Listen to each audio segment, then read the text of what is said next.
The most surprising part of this transition was realizing that no one could mess up so poorly that I couldn't fix it. Hello, and welcome back to another episode of the Blissful Mompreneur podcast. I'm your host, Christina Hall, and I'm so grateful you're tuning in today. In 2019 and 2022, I baby-proofed my small business to not only run without me, but to thrive without me. So I could take 2 4-month maternity leaves to be with my babies. Now I'm on a mission to help you do the same. Today I'll be sharing how to stop being a slave to your email inbox so that you can reclaim your time and sanity by breaking free from the confines of that digital ball and chain. I remember the days when I used to be in the studio inbox every single day. I found myself letting my inbox dictate my day. Instead of choosing what I wanted to work on, I spent hours clearing emails and had little time left for important projects. And when I was gearing up for my first maternity leave, I knew this wasn't sustainable if I wanted to spend quality time with my newborn. Something had to change. After a lot of trial and error, I introduced a new system.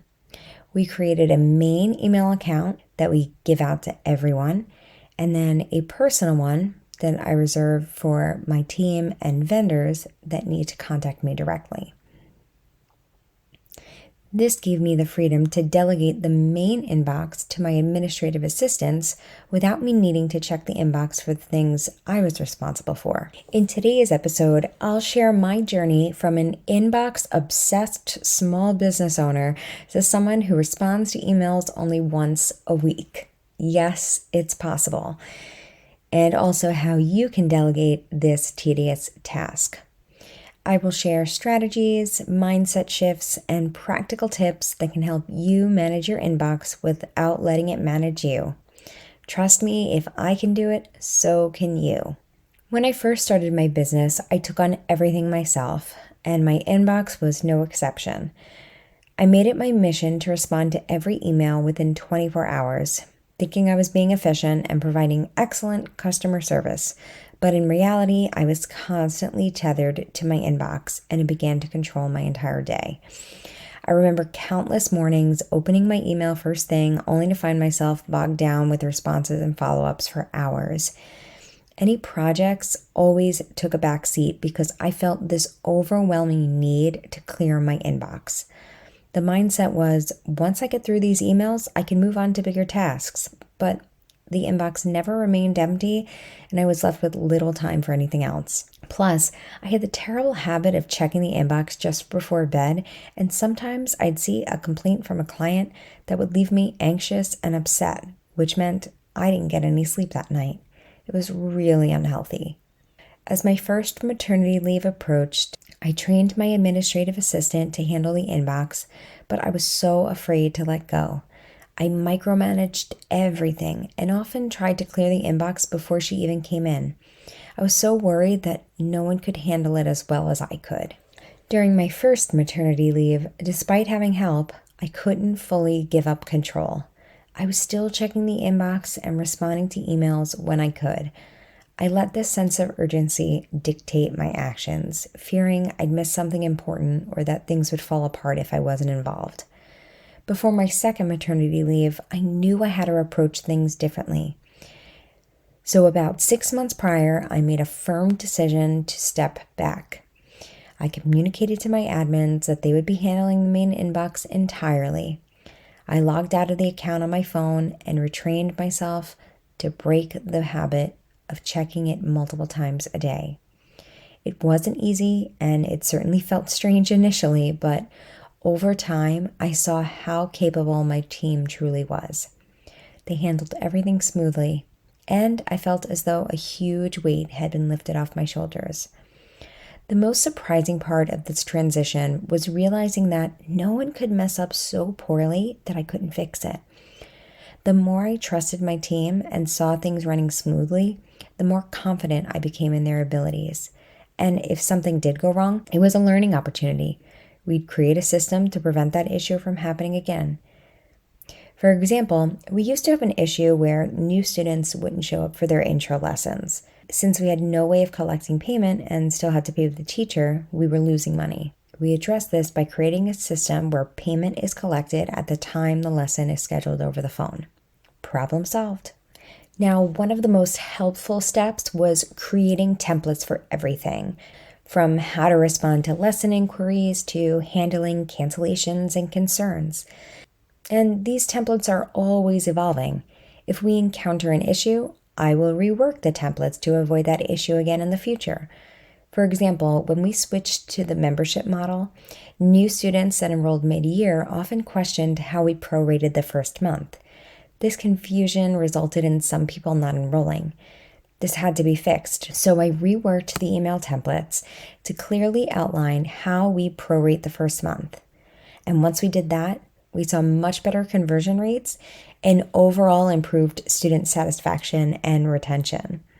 So for about 2.5 years now, my administrative team handles the main inbox, and I respond and clear my personal inbox once a week on Saturday mornings. I give it a quick scan daily just to make sure I don't miss anything urgent, but this takes no more than 5 minutes, and now I have the entire day to focus on what matters most. It's been incredibly liberating. Now, when I decided I wanted to completely delegate the inbox, my team wasn't ready. I had to train them while creating systems and templates for various scenarios. I began by training them to handle some of the basic correspondence around scheduling. Then I trained them how to handle questions about billing and eventually got them involved in the sales, onboarding, and offboarding process. As I was training them, I created standard operating procedures for every process in the business, along with a variety of templates. Having templates not only ensured consistency in our communication, but also saved a significant amount of time. My team knew exactly what to say and how to handle different situations without having to reinvent the wheel each time. Another reason why this transition went so smoothly was because I met weekly with my admins. This allowed me to discuss any challenges they were facing, gather feedback on our processes so we can continuously improve our systems, and whenever we encountered a problem, I no longer tried to control the situation. Instead, I looked at it as an opportunity to improve the system around it. The transition definitely took time, but each step brought me closer to being free of the inbox. Now, if you're listening to this and thinking, I need to do this, but I don't know where to begin, I'm going to give you some tips so you can start implementing today. Start small. Begin by delegating less critical tasks to your team. This could be general inquiries or follow-up emails. Starting small allows you to gradually build trust and confidence in your team's abilities. Create standardized templates. Develop email templates for common scenarios. This will save you time and ensure consistency in your communication. One of the best ways to do this is to turn each email you send into a template as you go through your day. Trust your team. Trust is key to delegation. Remember, no one can mess up so badly that it can't be fixed. By trusting your team and giving them the tools and guidance they need, you empower them to handle tasks effectively. Keep communication open. Maintain regular communication with your team and schedule weekly or bi-weekly check-ins to discuss any challenges and gather feedback. This helps in refining your systems and ensures everyone is aligned. Invest time in training. Make sure they're familiar with your systems and understand your expectations. Continuous training and development boosts their confidence and competence. Break the habit. If you're used to checking your inbox constantly, train yourself to break that habit. Log out of the email app on your phone or turn off push notifications. This helps you resist the urge to check your emails constantly so you can stay focused on more important tasks.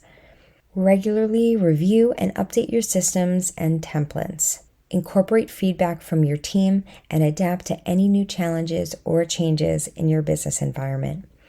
Continuous improvement keeps your processes effective and relevant. By implementing these tips, you can transform your email management from a time-consuming chore to an efficient, streamlined process. It may take some time and adjustments, but the results are worth it. You'll find yourself with more time to focus on what truly matters: growing your business, spending quality time with your family, and enjoying your maternity leave stress-free. If you have any questions or just want to say hi, please DM me on Instagram at The Blissful Mompreneur. And if you found value in today's episode, I'd love for you to share it with a fellow mompreneur who might need to hear this. And if you haven't already, please subscribe and leave a review. It helps this podcast reach more amazing women like you. Thank you again for being here, and until next time, keep pursuing your bliss.